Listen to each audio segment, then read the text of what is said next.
तो आईएएस और यूपीपीसीएस का एग्ज़ाम, दो एग्ज़ाम देखने के बाद बहुत सारे बच्चों के जो मेरे पास मैसेज आए हैं वो ये आए हैं कि सर सारी चीज़ें नोट्स में थी, सारी चीज़ें जो पढ़ाई गई वहीं से सारी चीज़ें थी, ये चीज़ें प्रमाण के साथ मैंने आपको दिखाया भी, लेकिन इसके बावजूद भी उनका परफॉर्मेंस वीक हो गया। वीक होने का मतलब ये है कि कट ऑफ के आसपास जो है आकर के खड़े हो गए, और कुछ लोग कट ऑफ से थोड़ा सा दूर है, कॉन्फिडेंस नहीं आ रहा। तो ये क्यों होता है कि आप साल भर पढ़ते हैं, 1 साल 2 साल 3 साल पढ़ते हैं और जा करके अंत में आप खड़े हो जाते हैं उसी दहलीज में कि आपने इतनी मेहनत की, इतनी तैयारी की, और फिर डिमोटिवेट हो जाते हैं। मैं सिंसियर कैंडिडेट की भी बात कर रहा हूँ। यदि आप सीरियस नहीं है, नॉन सीरियस है, तो आपको पता है कि आप इस एग्जाम में पहले ही बाहर हैं, आपका कुछ नहीं होगा।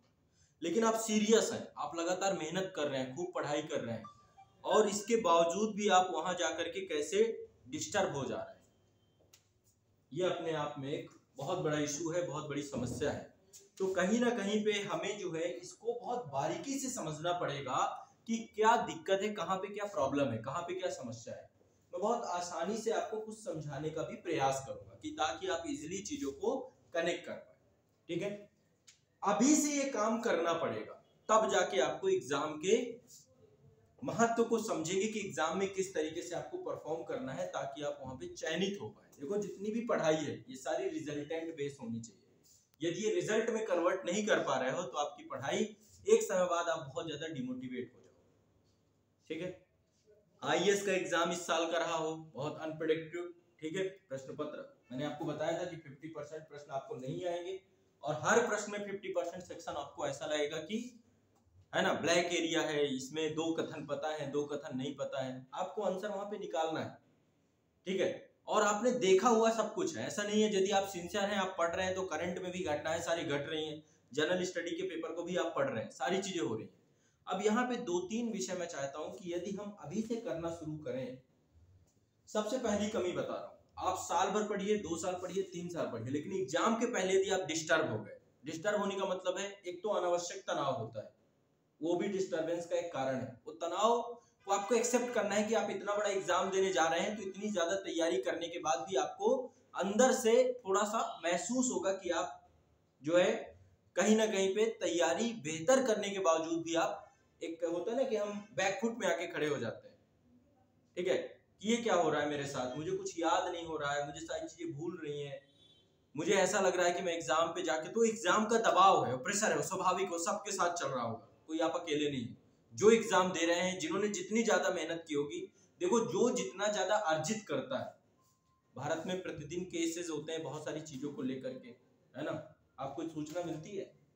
प्रतिदिन देखें तो भारत में खूब सारे केसेस होते हैं, बहुत सारे मुकदमे लगाए जाते हैं, बहुत सारे अपराध हो रहे हैं, लेकिन आपको सूचना नहीं मिलती। आर्यन खान का एक केस हुआ, आपको सूचना मिल गई। कारण क्या है, जब आप कमाते हैं कुछ चीज, जैसे नेम कमाया उन्होंने, और उस नेम के कारण से क्या हुआ, तुरंत 1 मिनट में बात फैल गई। आप जितना कमाओगे उतना ही डर रहेगा आपको खोने का।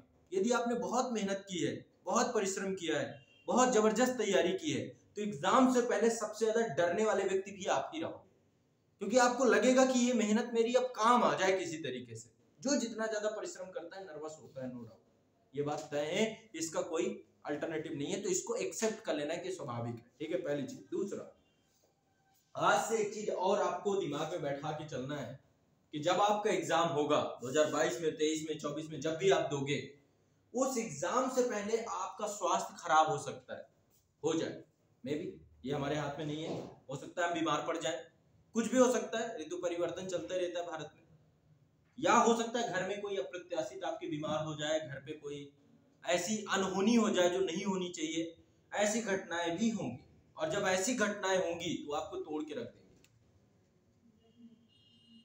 और साल 3-4 साल में की गई मेहनत वो आपकी पूरी बेकार हो सकती है, आपके पूरे एग्जाम में आपके परफॉर्मेंस को वीक कर सकती है, आपको मानसिक तौर पे कमजोर कर सकती है। ठीक है, ये भी आपको ध्यान में रखना होगा, ये 2-3-4 चीजें, ताकि ऐसा ना रहे कि आप एग्जाम के अंतिम मोमेंट पे पहुंचे और कोई घटना घटी और उसने आपके 3 साल की मेहनत पे पानी फेर दिया, है ना, वो तोड़ देगी, रख देगी कि मैं इतना मेहनत किया, इसके बावजूद भी मेरा क्यों नहीं हुआ। तो पहले ये कॉन्फिडेंस को लूज करते हैं। मैंने आपको बताया कि एग्जाम जितना नॉलेज का है, जितना ज्ञान का है, उतना ज्यादा कॉन्फिडेंस का है। यदि आपका कॉन्फिडेंस किसी भी कारण से कम होता है, वैसे ही आप अपने आप को बैकफुट में लाके खड़ा कर दोगे। ठीक है, तो यहाँ पे हमें कुछ बेसिक्स समझने हैं, ज्यादा नहीं, मैं आपको थोड़े ही टाइम पे कुछ बेसिक्स बता रहा हूँ, जिन बेसिक्स पे आपको आज से ही काम करना है। हमने जितनी भी, देखो सबसे पहली बात, जो भी आप पढ़ रहे हो, मैं इस चीज का दावे के साथ आप लोगों के साथ वादा करता हूं कि हम सही डायरेक्शन में पढ़ रहे हैं, हम कोई कमी नहीं छोड़ रहे हैं। हम कोई भी सब्जेक्ट बता दिए, अभी तक मैं पिछले 5-6 साल से हूं, और जब मैं इस फील्ड में आया था तो मुझे सिर्फ यही था कि मुझे कम से कम में सबसे बेहतर देना है, बच्चों को हिंदी माध्यम में सही गाइडेंस देना है, बस बच्चे सही गाइडेंस में चले। आज आप खुद बताइए, आप इथिक्स की क्लास कर रहे हैं, इथिक्स में मैं साथ साथ आपको बुक्स भी लेकर के चल रहा हूँ कि भाई आपको बुक्स, यहाँ पे क्या हो रहा है संस्थाओं में, संस्था में पढ़ा भी वही रहे हैं और प्रिंटेड नोट्स भी आपको पकड़ा दे रहे हैं, और उसी के 2.5 लाख 3 लाख 4 लाख रुपए जाते हैं, और कुछ नहीं है, कोई अलग चीज नहीं है। और पढ़ाने में भी ये होता है कि छुटपुट करके बढ़ गए, बस प्रिंटेड नोट पहुंच गए, अपनी फॉर्मेलिटी अदा हो गई, यही चल रहा है सब जगह पे।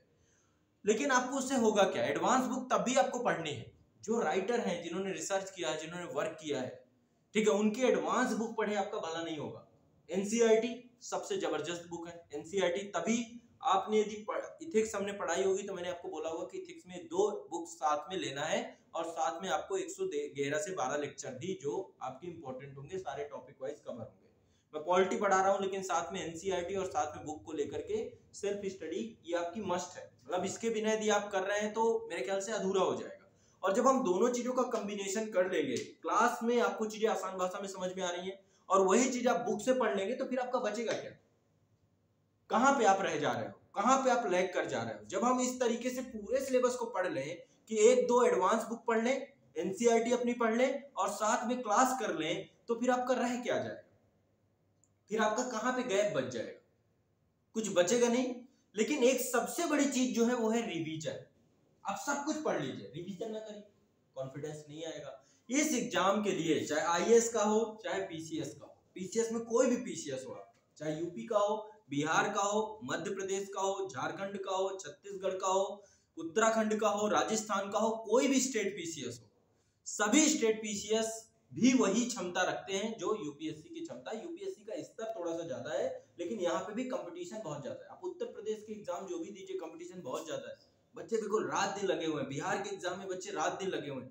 हर एक एग्जाम में, जो स्टेट पीसीएस के एग्जाम है, बच्चे वहाँ की स्टेट ओरिएंटेड तैयारी करते हैं। तो आपको लगता हो कि भाई नहीं, स्टेट पीसीएस आसान होता है, यूपीएससी बहुत टफ है, दोनों टफ है, दोनों का स्तर अलग अलग है। यदि आप स्टेट पीसीएस के लिए डेडिकेटेड है तो यूपीएससी आपके लिए टेक्निक हो सकता है, क्योंकि वहां पे आपका परसेप्शन अलग हो। और यदि आप यूपी पीसीएस के लिए पढ़ रहे हैं, बिहार पीसीएस के लिए पढ़ रहे हैं, तो आपको वहां पर फैक्चुअल, जैसे अभी क्वेश्चन पेपर आपने देखा, यहाँ पे तथ्यात्मक था, जितनी सामग्री थी तथ्यात्मक थी, तथ्य परक थी। वहां पे क्या था? कंसेप्चुअल था। हमें दोनों बेस पे काम करना, बिना कॉन्सेप्ट के आपको कोई भी चीज समझ में नहीं आएगी, आप हल नहीं कर पाएंगे आईएएस को। और यदि आपके पास तथ्य नहीं है, फैक्ट ही नहीं है, तो सबसे इंपॉर्टेंट चीज होती है तथ्यों को कलेक्ट करना। पहले आपके पास सही फैक्ट होने चाहिए, और ये आपको मिल जाएंगे, आपकी क्लास से मिल रहे हैं, आपको आपकी बुक से मिल रहे हैं। अब थोड़ा सा काम खुद भी करना है, चीजों को एनालाइज करना है, एक एनालिटिक ब्रेन आपको क्रिएट करना है, चीजों में प्रश्नों को बनाना है। जैसे अब ये है, ये प्रश्न पूछती रहती है चीजों को लेकर के, तो ये क्या है? हर चीज में थोड़ा सा अपने दिमाग को लगाना। ठीक है, बहुत सारे बच्चे मुझे, मतलब मेरी क्लास में ये रहता है कि हाँ ठीक है, जितने भी बच्चे हैं उनमें से कुछ ही हैं ऑनलाइन में, यदि मैं कहूँ तो लगभग आज के टाइम पे 50-60 हजार बच्चे होंगे। पर्टिकुलर एक ऐप की बात कर रहा हूँ, लेकिन उसमें भी 400-500 बच्चे ही मेरे पास ऐसे हैं जो पर्टिकुलर क्वेश्चन पूछते हैं। ठीक है, क्वेश्चन पूछेंगे, चीजों को डिस्कस करेंगे, फोन कर लेंगे, कोई प्रॉब्लम आएगी। क्लास में ऑफलाइन में भी मेरा कुछ ऐसा ही मिला जुला रवैया रहता है कि जो बच्चे हैं उनमें से कुछ ही निकलते हैं, 2, 4, 6 की जहाँ जो क्वेश्चन पूछते हैं। क्वेश्चन पूछना, ये आपको अपने अंदर डेवलप करना है, यही आपके एनालिटिक ब्रेन को डेवलप करेगा। कोई भी घटना होती है, उसके पीछे का कारण क्या है, ठीक है, क्यों है ये चीज, इन चीजों पे भी थोड़ा सा अपने आप को वर्क करना है। ठीक है, तो जैसे ही आप ये आपका सेल्फ वर्क ही होगा, ये खुद ही करना पड़ेगा, ये आपको कोई सिखाएगा नहीं। ये आपकी खुद की जिज्ञासा होती है कि किसी चीज को 360 डिग्री आप जब तक नहीं समझते तब तक नहीं होती है। यूपीएससी अनप्रेडिक्टेड क्यों है? क्योंकि उन्हें पता है कि बच्चे और संस्थाएं एक ही डायरेक्शन पे काम कर रहे हैं, उनके पास मल्टीपल अदर डायरेक्शंस भी हैं। उन्हें पता है कोई होलिस्टिक अप्रोच में पढ़ के ही नहीं आता है। आप आज के टाइम पे सी सेट का पेपर इतनी टेढ़ी खीर क्यों हो गया? क्योंकि अब बच्चों ने क्या किया, जैसे ही 33% की बात आई कि 33% आपका क्वालिफाइंग नेचर होगा, लोग 33% के लिए पढ़ने लगे। कभी आप खुद सोचिए, आईएएस का अच्छा यही एग्जाम है, मैं कहता हूं इसमें 33% क्वालिफाइंग कर दे जीएस में भी, तो यदि आप 33% के लिए पढ़ोगे तो आप इसे भी क्वालिफाई नहीं कर पाओगे। आपको 100% के लिए पढ़ना पड़ेगा, तब जाके आप 50%, 40%, 33% पे जाके रुकोगे। यहाँ पे कौन सा 30 मार्क खान कोई बैठे हुए हैं, कितनी गई है कट ऑफ, 92 गई है कट ऑफ, 92 पिछले साल यूपीएससी की, 50% से भी कम होता है। यदि क्वालिफाइंग होता ना 40% पे, तो देखिए कितने लोग गायब हो जाते। तो कहने का मतलब है सी सेट को भी हमें 100% देना पड़ेगा, नहीं तो ये आपको पीटी, ये आपका यहाँ पे भी जाके आपको रोक देगा। ठीक है, तो हमें इसका भी वर्क करना पड़ेगा। मैं आपकी यहाँ पे भी सी सेट की क्लासेस चलवाऊंगा, ठीक है, मैथ रीजनिंग की भी आपकी क्लासेस ये रहेगी कि होंगी हम, ताकि उसको लेकर रिस्क लेकर के ना चले। और मैथ रीजनिंग के लिए आपको भी साथ में एक टीएमएच का आता है, जीएस मैनुअल, सी सेट का पेपर 2 एक ले लो बढ़िया से, जितने भी क्वेश्चन है सारे प्रैक्टिस कर डालो। कंप्रीहेंशन के भरोसे केवल जाओगे तो कोई मतलब नहीं है, वहां पे सरप्राइज हो जाओगे। सारे केवल कंप्रीहेंशन से थोड़ा ना सी सेट पास होता है, मैथ आपको पूरे क्वेश्चंस के लिए तैयार होना पड़ेगा, तब जाके आप उसको बेहतर कर पाओगे। तो सी सेट जो आज बहुत बड़ी समस्या बन गया, वो हमारे एक अप्रोच के कारण से बन गया। 2015 में क्वालिफाइंग हुआ जैसे ही, हमको लगा आप तो 33% ही आने, अब हम क्यों पढ़े। अब जब आप पढ़ के ही नहीं जाओगे, मैं आपको गारंटेड कहता हूँ, जो बच्चे अपने दिल में हाथ रख के कहें सी सेट की तैयारी, वो लास्ट में कहीं 1 महीना 1.5 महीना मुश्किल से करते हो, कोई मतलब ही नहीं। हमने ऑनलाइन बैच ये क्रैश कोर्स चलाया था, उसमें सी सेट पढ़ाया, उसमें मैंने देखा बच्चे 9 बच्चे 10 बच्चे बस कर रहे हैं, वो भी प्रैक्टिस घर में कितनी करते होंगे वो अलग मुद्दा है।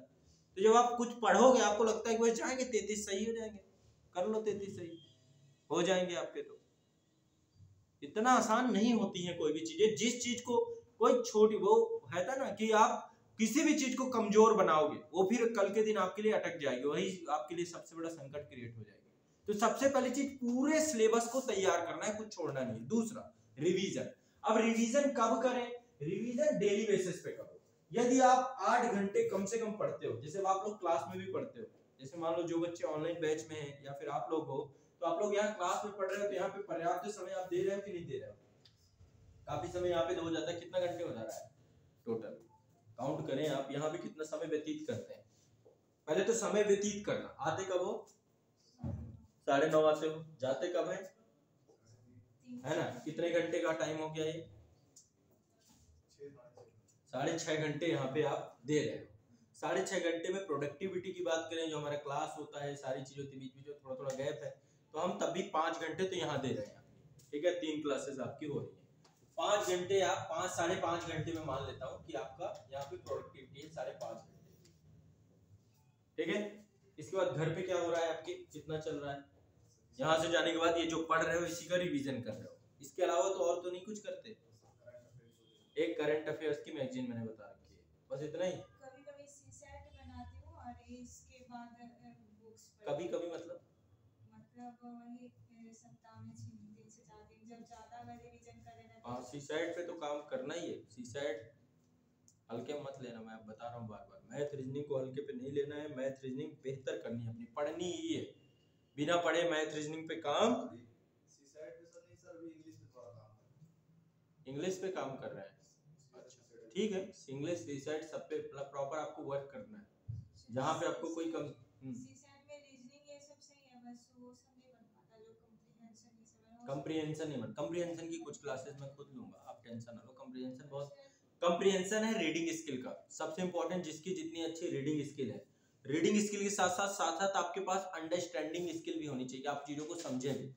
जब तक ये दोनों चीजें नहीं होंगी, आप बहुत बेहतर परफॉर्म नहीं कर पाएंगे।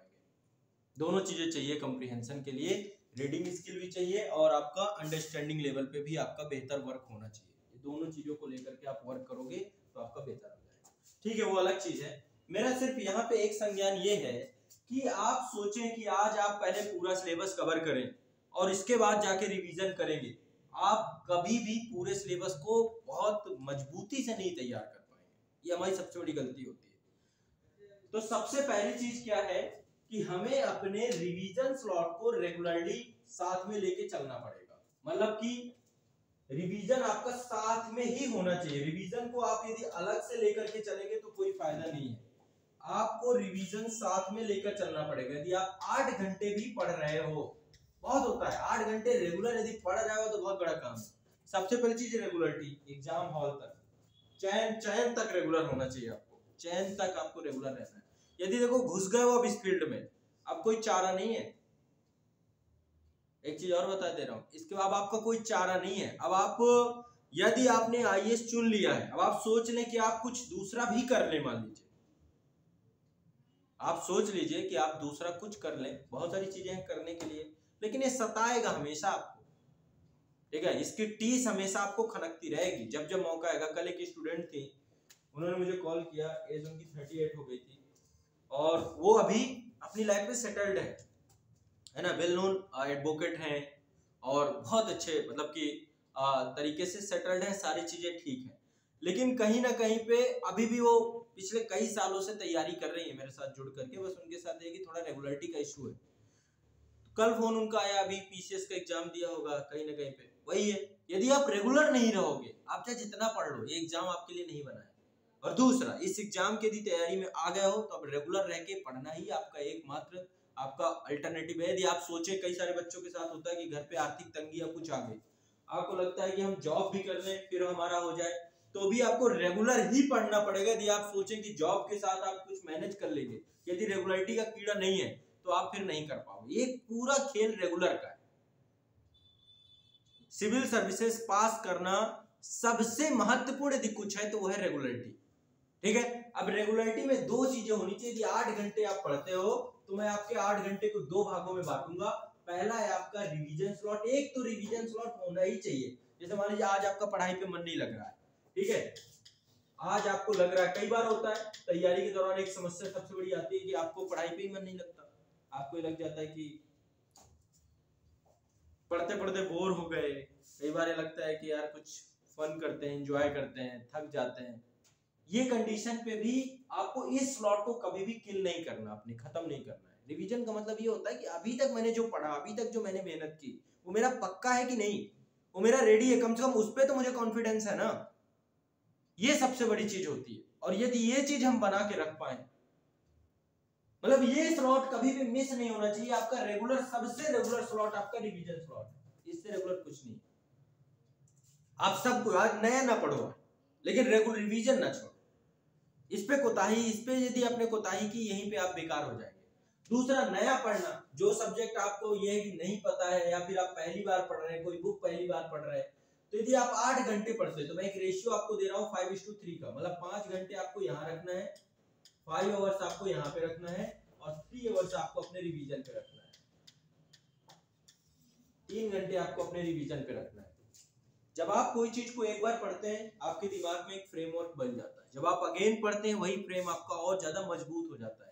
जब आप उसको अगेन रिवाइज करते हैं, फिर वो आपके लिए हमेशा के लिए हो जाता है। 3 रिवीजन हमें चाहिए अपने लाइफ में। एक बार फ्रेश पढ़ा, फिर यहाँ पे 3 रिवीजन चाहिए पर्टिकुलर किसी भी चीज के, ठीक है। अब इस 5 घंटे को भी 2 भागों में तोड़ेंगे, ठीक है। पहला है तो आपका जनरल स्टडी का सेक्शन, जीएस का सेक्शन, ये आपको रखना चाहिए। और एक आपको अपना ऑप्शनल का सेक्शन रखना चाहिए। वैकल्पिक विषय भी, जैसे अब आप लोग हैं, यदि आप वैकल्पिक विषय पे काम नहीं कर रहे हो तो सब बेकार है।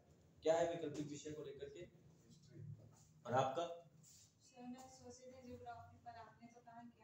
देखो, ज्योग्राफी मैं नहीं कह रहा भाई, मैं कोई कहने वाला नहीं हूँ, ये आपको तय करना है। वैकल्पिक विषय का चुनाव कैसे करें, इसको लेकर के मैंने एक वीडियो बनाया है और उस वीडियो में बहुत क्लियरली मैंने आपको बताया, कुछ पैरामीटर्स बताए कि उन पैरामीटर्स पे पहले अपने आप को आंको। आप आजाद इस एकेडमी में जाओगे, सर्च करोगे वैकल्पिक विषय का चुनाव कैसे करें, एक वीडियो आएगा, लेटेस्ट अभी दिया था मैंने, 1 महीने पहले आया। उसमें कुछ पैरामीटर्स हैं कि आपको प्रीवियस ईयर के क्वेश्चन पेपर उठाने हैं, आपको कुछ नोट्स उठाने हैं, है ना, आपको उन सब आधारों पे चेक करना है अपने आप को, फिर वैकल्पिक विषय का चुनाव एक बार कर लेना है। कोई भी, क्या ज्योग्राफी से बच्चे सेलेक्ट नहीं हो रहे हैं? ज्योग्राफी से बहुत अच्छे सिलेक्शन है, ज्योग्राफी से सिलेक्शन है, मैथिली से सिलेक्शन है, पंजाबी लिटरेचर से, सबसे सिलेक्शन है। कोई ऐसा कोई भी, मैं ऑप्शनल को गलत या सही नहीं कहता, मुद्दा है कि आपकी तैयारी कितनी है उस ऑप्शनल की, ये जरूरी है। यदि आपकी तैयारी नहीं हो तो या कुछ भी कर लो और ना कुछ चमत्कार हो जाना है, ठीक है। आपको पहले ऑप्शनल को लेकर एक दृढ़ता रखनी है, फिर इसके बाद ये ना हो कि बाद में फिर चेंज कर रहे हो, ठीक है। कोई भी ऑप्शन रख लो, चाहे आप सोशियोलॉजी रख लो, हिस्ट्री रख लो, पॉलिटी रख लो, ज्योग्राफी रख लो, मैं किसी में मना नहीं करता हूँ। लेकिन आपको ये देखना है कि हाँ भाई उसके लिए मेरे अंदर क्या एटीट्यूड है, क्या वो मुझे रुचिकर लग रहा है। रुचिकर ही कोई इंटरेस्टेड ही चीज नहीं लगेगी और इतना डिटेल में पढ़ना है तब तो फिर आप बोझा की तरह उठाओगे ना उसे। तो बोझ नहीं होना चाहिए आपका वैकल्पिक विषय आपके लिए, ये बहुत इंपॉर्टेंट चीज है। तो यहाँ पे जो है ना इसको 5, ये तो देखो 8 घंटे आपके कम से कम होने ही चाहिए, मिनिमम आवर आपके 8 घंटे हैं आपको तैयारी करने के। आप इसको प्लस भी कर सकते हो, कम से कम आप इसको 10 कर लो, 12 कर लो, बहुत बड़ी बात है। क्योंकि पढ़ना है, अब आपके पास दूसरा कोई विकल्प नहीं, इतना बड़ा सिलेबस है और जितनी जल्दी है उतनी जल्दी पढ़ना है और रिवीजन करना है। ठीक है, आपके पास दूसरा कोई काम यदि आप दिमाग में बैठा के चल रहे हो तो संभवतः बहुत टाइम लग जाएगा, या तो बहुत टाइम के बाद करें या तो आप अभी टाइमली इसको कर ले। समझ रहे हैं ना, वो जुनून, वो जोश, वो सारी चीजें आपको उस तरीके से लेके चलनी पड़ेगी। तो पहले जीएस में आपका इसी में करंट भी आपका सम्मिलित है। करंट अफेयर्स की मैंने बोला कि सिर्फ एक मैगजीन फॉलो करो, बस एक सिंगल मैगजीन फॉलो करो, बाकी चीजों में टाइम मत खराब करो। कि आप घंटों अपना न्यूज़पेपर पे टाइम खराब कर रहे हो, आप घंटों न्यूज़पेपर भी पढ़ना है तो एक मैंने वीडियो बनाया था न्यूज़पेपर कैसे पढ़ें, तो किसी दिन क्लास में फिर से डिस्कस करूंगा, न्यूज़पेपर लेके आऊंगा फिर डिस्कस करूंगा आपको कि न्यूज़पेपर कैसे पढ़ना चाहिए। यदि न्यूज़पेपर पढ़ भी रहे हो पर डे 15 मिनट, और संडे के दिन आपको देना पड़ेगा 3 से 4 घंटे, पर डे 15 मिनट और संडे को 3-4 घंटे। तो यदि टोटल आप देखोगे तो आपका 5 से 6 घंटे में हो जाएगा न्यूज़पेपर। लेकिन यदि आप सोचे कि पर डे 2-2 घंटे आप न्यूज़पेपर पे ही दोगे तो हो गया, फिर सत्यानाश कर बैठोगे आप अपना सब कुछ।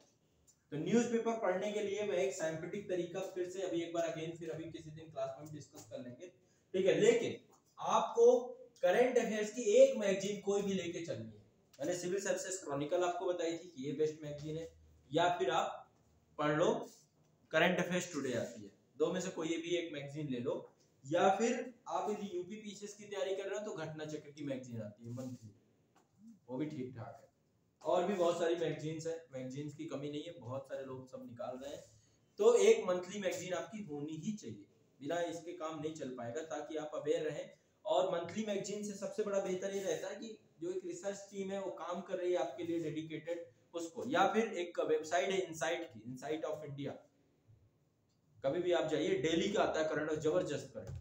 मैं अपना खुद का बताऊं तो मैं इनसाइट से पढ़ता हूं, ठीक है। आप इनसाइट का करंट अफेयर्स बहुत शानदार है, यदि आप उसको भी फॉलो कर ले गए, उनका मंथली कंपाइल भी आता है, पूरा कंपाइल कर देते हैं एक पूरे मंथ को, लेकिन डेली आपका करंट अफेयर्स उनका आता है, वो भी बहुत जबरदस्त। यदि आप उसे भी कर लिए तो भी बहुत है। फिर विजन का है कंटेंट, लेकिन मल्टीपल कंटेंट पे नहीं जाना, कोई एक पकड़ना है और उसको रेगुलर रखना है। चाहे आप इनसाइट कर लो, चाहे विजन से कर लो, चाहे आप जो है किसी से भी करंट एक मंथली जिसका रेगुलर है उसको पकड़ना है, ठीक है। विजन का भी मंथली मैगजीन आता है, 4-5 मैगजीन है। इनसाइट अच्छा है, मतलब नो डाउट बढ़िया है, आपको आसान भाषा में डेली की करंट आपको कवर करा देगा रेगुलर, लेकिन आपको भी रेगुलरिटी बरतनी पड़ेगी। तो जो लोग काम कर रहे हैं, बैठे हुए हैं 10, 15, 20, 25 लोग आपके लिए डेली की न्यूज़पेपर से ला रहे हैं, तो आप खुद क्यों मेहनत करना चाहते हैं? क्रॉनिकल अच्छी है, मैं बता तो रहा हूँ, सिविल सर्विसेज क्रॉनिकल बहुत अच्छी है, या तो क्रॉनिकल ले लो, इनसाइट ले, इनसाइट है डेली बेसिस आपको कुछ, मतलब जैसे आपको ये दिमाग में बैठा हो ना, मैं न्यूज़पेपर नहीं पढ़ रहा, मैं न्यूज़पेपर नहीं पढ़ रहा, इनसाइट और ले लो साथ में, ठीक है। आप पाओगे कि जो इनसाइट में डेली पढ़ रहे हो, मंथली इसी में आ जा रही है सारी घटनाएं, रिवीजन करा दे रहा है, लेकिन रेगुलर होना चाहिए फिर आपका। और 50 चीजें मत जाओ कि भैया फिर ये भी पढ़ लूंगा, ये भी पढ़ लूंगा, सब रह जाएगा, ठीक है। तो आपको अपने रिवीजन के 3 घंटे में यहाँ पे करंट प्लस आपका जीएस का सब्जेक्ट होना चाहिए, विद ऑप्शनल यहाँ पे 1 घंटे 1.5 घंटे। अब यहाँ पे 4 घंटे कम से कम यहाँ दोगे, 1-1.5 घंटे ऑप्शनल को दोगे, लेकिन इससे भी बात नहीं बनती है, इसलिए आपको ये टाइम आपको बढ़ाना पड़ेगा। मैं यहाँ पे रेशियो बता रहा हूँ, ठीक है। आपको कम से कम एक रिवीजन स्लॉट रखना है, रिवीजन में आपको सबका जितना भी पढ़ रहे हो इसका प्रॉपर रिवीजन करते जाना है। एक समय आएगा कि इधर एक सब्जेक्ट कंप्लीट हो जाएगा, उसे पूरा रिवीजन पे डाल दो, वही उसी का रिवीजन करना है।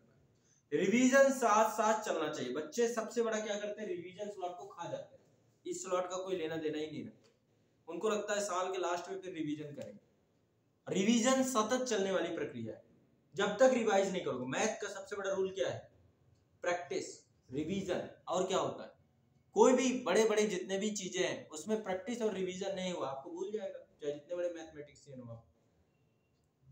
ठीक है। एक समय मैं था IIT की तैयारी जब कर रहा था, मैथ जबरदस्त रही मेरी, बहुत अच्छी। मैं अपना खुद का सेल्फ एक्सपीरियंस बता रहा हूँ। केमिस्ट्री फिजिक्स मेरी बहुत अच्छी हुआ करती थी, मतलब कि मेरे केमिस्ट्री फिजिक्स में नंबर भी बहुत अच्छे हैं, मैथ भी मेरी ठीक ठाक होती थी। लेकिन अब जब से इतिहास भूगोल यहाँ पे प्रवेश कर गए, मैथ वगैरह तो मतलब प्रैक्टिस इतनी ज़्यादा अब नहीं कर पाते, फिजिक्स केमिस्ट्री नहीं पढ़ पाते, तो वो जो स्तर था वो स्तर अब बेहतर नहीं रहेगा।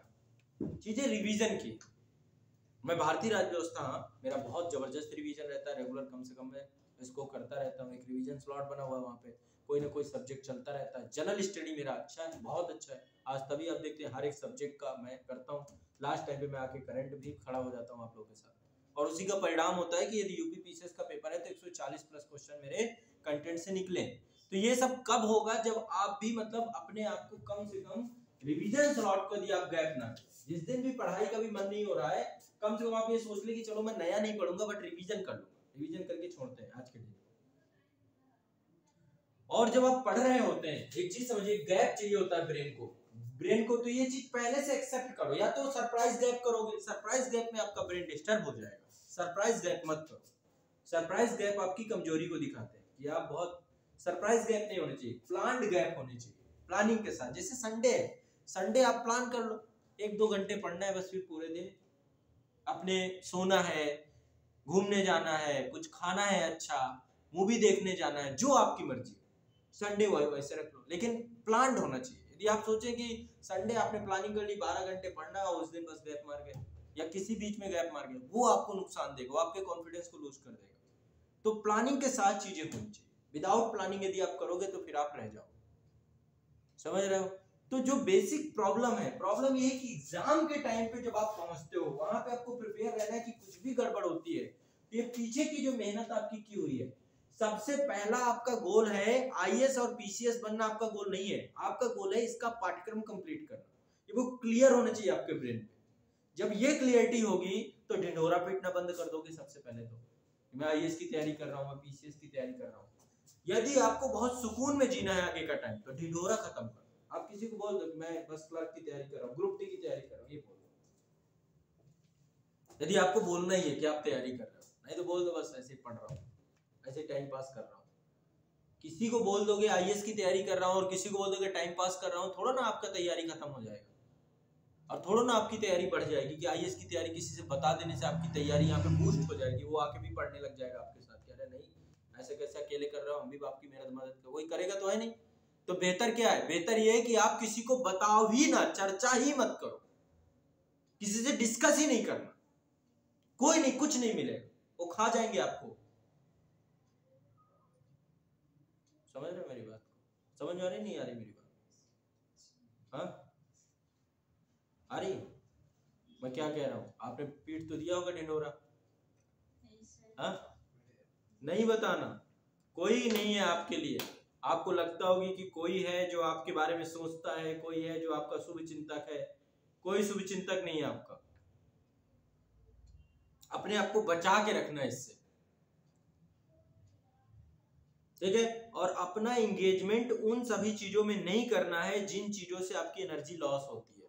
आपको अपना एंगेजमेंट सिर्फ उन चीजों में करना है जिससे आपकी एनर्जी लॉस नहीं होती। अपनी एनर्जी को सेव करना है, सबसे इंपॉर्टेंट चीज ये है। एनर्जी कैसे लॉस होती है और कैसे एनर्जी सेव होती है? जो आपके लक्ष्य के लिए सकारात्मक हो, जिसको आप चाहते हो। जैसे आपको अपना लक्ष्य क्या है? सिलेबस कंप्लीट करना। जो इसमें पॉजिटिविटी दे, जो इसमें बूस्टअप करा दिया, आपकी एनर्जी सेविंग चीज है, ठीक है? जो आपके पूरे सपने को तोड़ दे, ये आपका क्या है? खत्म कर देगा आपको, फिर कुछ नहीं कर पाओगे, ठीक है? तो कुछ बेसिक चीजें आपको भी साथ साथ मेरे इन चीजों को समझना है। तो 2-3 चीजें बस फंडे हैं जो आप एग्जाम के लास्ट में जाके रह जाते हो। उसका सबसे बड़ा एक तो लैक आपका रिवीजन का होता है। यदि ये रेगुलर हो जाए तो फिर आपको कोई नहीं रोक सकता है, इसलिए इसे रेगुलर रखना है, ठीक है? कोई भी संस्था ज्वाइन करिए, कोई भी संस्था पढ़िए, कहीं भी पढ़ाई करिए, सेल्फ स्टडी करिए, पर आप 2 चीजों के साथ समझौता मत करिएगा। एक तो NCERT ये बुक्स प्लस एडवांस बुक, ये 2 बुक पे समझौता नहीं होना चाहिए। चाहे आप जो भी पढ़िए, ब्रह्मांड के कोई भी नोट्स पढ़िए, लेकिन ये 2 बुकें एनसीईआरटी बेसिक कौन सी पढ़नी है, इसके लिए भी मैंने एक वीडियो दे रखा है। आईएएस एग्जाम की सर्वश्रेष्ठ पुस्तकें, यूपीपीसीएस एग्जाम की बेस्ट पुस्तकें, उनसे अच्छी नहीं है कोई भी। उसमें मैंने विकल्प भी सब कुछ बता रखा है, सब मैंने आपको डिस्कस कर रखा है। लेकिन मुद्दा बस इस बात का है कि आप उसको फॉलो कितना करते हैं। सब पढ़ने के साथ साथ आपको ये दोनों इसलिए करना है क्योंकि इन बुक से होलिस्टिक कवरेज होगा आपका। आप एक लैंग्वेज सीखोगे, एनसीईआरटी से एक भाषा सीखोगे। जो भाषा की प्रॉब्लम है ना आपकी, कि इसलिए आपको एनसीईआरटी पढ़नी चाहिए। आपकी भाषा, आपकी लैंग्वेज, एक ऑफिशियल लैंग्वेज, एक सब्जेक्ट की भाषा, ये सब की पकड़ भी मजबूत होती है, आसान भाषा में चीजें। एडवांस बुक इसलिए क्योंकि उसको एक सब्जेक्ट ओरिएंटेड लिखा गया है, ठीक है, विशेषज्ञों के द्वारा लिखा गया है, टाइम टाइम पे उस पर रिसर्च हो रहा है, अपडेट की जा रही है आप लोग के लिए। एडवांस इसलिए। क्लास किस लिए, कोचिंग का देखो मैं बहुत ज्यादा समर्थक नहीं हूँ, ठीक है, क्योंकि करना अंत में हमें ही है। यदि आप नहीं पढ़ोगे तो कोई कोचिंग नहीं है जो आपको गुड्डी पिला दे। आजकल तो एक बड़ा बिजनेस चल गया कोचिंगों का कि वो इंटरव्यू, मॉक इंटरव्यू फ्री होते हैं हर जगह। आप 10 जगह जाइए, आपका वीडियो शूट किया जाएगा, बाद में वही आपके रिजल्ट में डाल दिया जाएगा। बच्चे भ्रमित भी होते हैं इन चीजों से। तो कहने का मतलब मेरा ये है कि कोचिंग से कोई नहीं निकलता, कोई सिंगल बच्चा नहीं निकलता। इस बार के टॉपर शुभम कुमार थे, खुद उनका वीडियो देखेंगे, खुद बताया कोचिंग से कोई नहीं होता। मॉक सब लास्ट में देते हैं कि मॉक भाई 10 जगह हो रहा है, चलो दे देते हैं, एक बार कम से कम ये रहे, ठीक है। बच्चा निकलता है अपनी मेहनत से। यदि कोई कोचिंग वाला ये कहे कि हमने आईएएस बना दिया है, हमने ये कर दिया, वो मूर्ख बना रहा है, बेवकूफ बना रहा है। जब तक आप मेहनत नहीं करोगे, कोचिंग वाला सिर्फ एक काम करते हैं, चीजों को इजी कर देते हैं, सिस्टमेटिक कर देते हैं, बस इतना काम होता है कोचिंग का। रेगुलर कर देते हैं, आप आपकी बैड हैबिट्स आपको एक प्रॉपर गाइड करते हुए चलते हैं, बस इतना रोल है कोचिंग का आपकी लाइफ में। लेकिन आप सोचे कि ये सिलेक्शन करा देंगे, यहां से सिलेक्शन हो जाएगा, वो नहीं हो पाएगा। उसके लिए आपको एनसीईआरटी, अपनी बुक्स, इन पे भरोसा प्रॉपर रखना ही पड़ेगा। यहाँ से जो आप पढ़ेंगे, यहाँ से जो चीजें आप सीखेंगे, क्लास आपको चीजें आसान भाषा में आपको करवाएगी, बस इतना करें। इसलिए भरोसा किस पे करना है, खुद पे। 90% आपकी मेहनत आपको सिलेक्शन दिलाएगी, ये लिख के ले लीजिए। कोई भी टॉपर से यदि वो ईमानदारी पूर्वक बोलेगा तो हाँ बोलेगा, नहीं तो पैसा खाली होगा तो वो भी कह सकता है, आपको मिसगाइड कर सकता है। ये तब आप फील करोगे जब आप खुद सिलेक्शन की दहलीज पे जाकर खड़े हो जाओगे। बाद में आपकी मेहनत सबसे इंपॉर्टेंट है। लेकिन हाँ, कोचिंग से एक आइडिया लगता है, चीजें पता चल जाती हैं, जो चीजें नहीं पता होती वो भी खुल के सामने आ जाती है, ठीक है। तो इसलिए यदि आप मेरे से बात करोगे तो मैं थोड़ा सा कहीं ना कहीं पे बहुत सारी चीजों को सपोर्ट इसलिए नहीं करता हूँ, और बहुत ज्यादा मैं इसके उसमें बस ये है कि बच्चों तक चीजें पहुंचे इजीली, इसको ज्यादा मैं प्रायोरिटी देता हूँ। तो ठीक है, तो ये आप लोगों की खुद की समझ होनी चाहिए कि आपको यदि खुद आप मेहनत नहीं कर रहे हो तो आपको कोई कुछ नहीं कर पाएगा, आपका कोई भला नहीं हो पाएगा, ठीक है। तो आपकी खुद की मेहनत ही आपको जिताएगी, ठीक है। ये दिमाग में पहले से एक्सेप्ट करके आपको रखना है, और रिवीजन को प्रायोरिटी में रखना है। रिवीजन की प्रायोरिटी को किए बिना आपका कुछ नहीं हो पाएगा, ये मैं बार बार बोल रहा हूँ। जिसने भी रिवीजन का लाइक किया है, जो भी आप पढ़ रहे हो उसी को रिवाइज करना है, मल्टीपल रिवीजन करके जाना है, 3 टाइम रिवीजन करके जाना है। जब तक आपका रिवीजन पूरा ना हो, आप इस एग्जाम को मत दीजिए, मत दीजिए, मत दीजिए। रिवीजन के बिना आपको एग्जाम धुंधला सा दिखेगा, आपको वहां पे दिखेंगे क्वेश्चन कि यार ये मैंने पढ़ा तो है लेकिन धुंधला। मेरे पास इतने बच्चों के फोन आए हैं, यहाँ तक कि मैं अभी इस समय लगातार बात ही कर रहा हूँ, उनका यही कहना है सब सर क्लास से है, सब हमने जो पढ़ा उसी से, लेकिन हम वहां पे जाके परफॉर्म बहुत बेहतर नहीं कर पाए। उसका कारण ये था कि हम रिवीजन नहीं कर पाए, मेरे घर में ये घट गया, मेरे साथ ही घट गया, मेरे साथ ही हो गया, ठीक है। तो सबसे बड़ा रूल है आपका रिवीजन आपके सिखाने का, रिवीजन प्लस रेगुलरिटी। रेगुलरिटी और रिवीजन, ये डबल आर का फार्मूला है, आर स्क्वायर का फार्मूला है। रिवीजन और रेगुलरिटी ही आपको जिताएगी। कहीं पर भी लिख लीजिए, मैं यदि निरंतर नहीं रहूंगा तो मैं असफल हो जाऊंगा, लिख लो ये बात। डेली पर डे 2 घंटे 3 घंटे रिवीजन के ही जो आप पढ़ रहे हैं, रेगुलर रिवीजन डेली। वीक में रिवीजन का कब कंप्लीट कर पाएंगे, 4 साल में थोड़ा कोर्स को रिवाइज करना है, कंप्लीट करना है। डेली रिवीजन, यदि आप 10 घंटे पढ़ते हैं तो 4 घंटे रिवीजन करिए, 6 घंटे नया पढ़िए। बच्चा क्या रहता है, नए पढ़ने में रहता है, पुराना भूल जाए। अरे भाई आज कुछ पढ़ रहे हो, एग्जाम के दिन काम आना है तो उसको तो इकट्ठा रखना है ना। आदमी को आप पैसा कमाते हो, मान लो पैसा कमाए हुए तो जो पैसा बैंक में जाके जमा करते जा रहे हो, आप ये चाह रहे हो ना कि वो पैसा सिक्योर्ड रहे, ऐसा हो कि बैंक भाग जाए, आप नए कमाने में लगे हुए हो। भाई जो कमाते जा रहे हो वो सेफ भी तो रहे, जो मेहनत करते जा रहे हो वो सेफ तो रहे, कि बैंक दिवालिया हो जाए, आपका लेके भाग जाए, है ना। तो ये तब कब होगा, जब आप अपनी निगरानी रखोगे प्रॉपर चीजों पे, ठीक है। ये दिमाग में बैठाना है आपको, जब तक ये दिमाग में नहीं बैठेगा सब बेकार है। और फिर मैं आप बता रहा हूं, फिर कोई कमी नहीं होगी, कोई गड़बड़ नहीं होगी, सब कुछ बढ़िया होगा। आपको ये 2 किताबों को प्रायोरिटी देनी ही देनी है, पढ़ना ही पढ़ना है। तभी आपको जब भी मैं कोई सब्जेक्ट पढ़ाता हूँ पहले किताब बताता हूँ कि बेटा ये साथ में पढ़नी ही पढ़नी है, इसको मत इग्नोर कर देना। यदि इसको इग्नोर करोगे फिर आपका रिस्क खुद के ऊपर रहेगा। यदि मैंने टारगेट वीडियो दे रखे हैं आईएएस और पीसीएस के बैचेज में, तो साथ में सेल्फ स्टडी का टारगेट, कभी आप आजाद पब्लिकेशन का एक चैनल है वहाँ पे जाके देखना, वहाँ पे सिर्फ बुक्स के टारगेट वीडियो चलते हैं। मैं टारगेट रेगुलरली देता रहता हूँ कि आपको ये पढ़ना है। किताब का महत्व तो नहीं कभी खत्म हो सकता है, सेल्फ स्टडी का महत्व तो कभी नहीं खत्म हो सकता, वो हमेशा प्रायोरिटी में रही है। मैं जो पढ़ा रहा हूँ आप लोगों को, तो मेरे मस्तिष्क का ज्ञान है ना, आपके मस्तिष्क में कितना जाएगा जब आप भी मेहनत करोगे। कुछ क्लास से आपको मिल गया, वही चीज घर पे जाके रिवाइज कर लिया बुक से। पढ़ना एक ही चीज है, लेकिन उसको मल्टीपल रिवीजन के साथ पढ़ना है, तब चीजें ज्यादा हो पाएंगी, है ना। तो इन कुछ कमियों को यदि आप ध्यान रखो, रेगुलरिटी निरंतरता पे काम करो, रिवीजन को प्राथमिकता दो, ठीक है। और साथ में जो भी आपके सब्जेक्ट्स हैं, जैसे करंट अफेयर्स मैंने आपको बताया, कुछ नहीं करना, सिंगल मैगजीन लो, इनसाइट की साइड पकड़ लो, बस कुछ मत पकड़ो। 2 चीज ले लो, एक मैगजीन ले लिया है और डेली के इनसाइट पढ़ लो, इनसाइट में आ जाए, ताकि रेगुलर आप करंट अफेयर से अपने आप को रेडी रखो, ओके रखो, क्या टेंशन। बस एग्जाम के टाइम में नोट्स बनाते जाओ, साथ साथ यदि बनाते जाना है। ज्यादा न्यूज नहीं आती, और उसकी बहुत सारी न्यूज़ें आपको वो भी करनी पड़ेंगी, मतलब सब इम्पोर्टेंट भी नहीं होती है, लेकिन ये है कि हाँ ठीक है, बढ़िया कवर है, करंट का कवरेज कमी नहीं होगी, तो करंट का जो भय है ना वो खत्म हो जाएगा, ठीक है। साथ में आप जीएस में पढ़ ही रहे हो, सारे सब्जेक्ट हैं, यदि आप क्लास कर रहे हो कहीं पे तो क्लास करिए, प्लस साथ में अपने उसके बुक्स पढ़िए, एनसीईआरटी पढ़ लीजिए। फिर वो सब्जेक्ट कहाँ से आएगा बताओ, कोई क्वेश्चन कहाँ से आता है, या तो करंट से आ रहा है, करंट से जोड़ के वो आप पढ़ ही रहे हो, साथ में आप जीएस पूरा कंप्लीट कर ले रहे हो। वैकल्पिक विषय में जितना भी सेक्शन है, इसको कंप्लीट करने में आपको 2 साल लगते हैं, आपको 3 साल लगते हैं, आपको 4 साल लगते हैं, आपको 1 साल लगता है।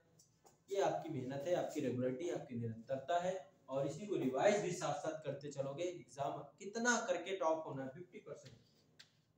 तैयारी कितनी करनी है, 50% लाने के लिए 100% की तैयारी करनी पड़ेगी, ठीक है। 50% में हो जाओगे, क्यों रोना किसी चीज का, ये एग्जाम बहुत कठिन खेल नहीं है, ठीक है। और एक इंग्लिश में यदि आपको है, एक स्पोकन इंग्लिश गुरु करके एक चैनल है, आपको मैंने शायद बताया भी था पहले भी, एक बार फॉलो कर लो, खत्म बात, आपकी इंग्लिश की इश्यू वहाँ पे रिजॉल्व हो जाएंगे। बहुत बढ़िया पढ़ाते हैं, आदित्य राणा सर हैं, बहुत बढ़िया पढ़ाते हैं, मैंने उनको देखा, बहुत शानदार टीचर, ईमानदार टीचर, वो पढ़ लो रेगुलर कंटिन्यूअस, ठीक है। तो कुछ बेसिक्स पे काम आप करोगे, जो आपके डर है, आपका कॉन्फिडेंस है, इससे बढ़ेगा, और आपका, है ना। तो बस ये चीजें आप यदि ध्यान में रखो तो बहुत बड़ा खेल नहीं है, बहुत आसानी से चीजों को किया जा सकता है, ठीक है। चलिए प्रारंभ करते हैं, स्टार्ट करते हैं जो हमें क्लास लेनी है।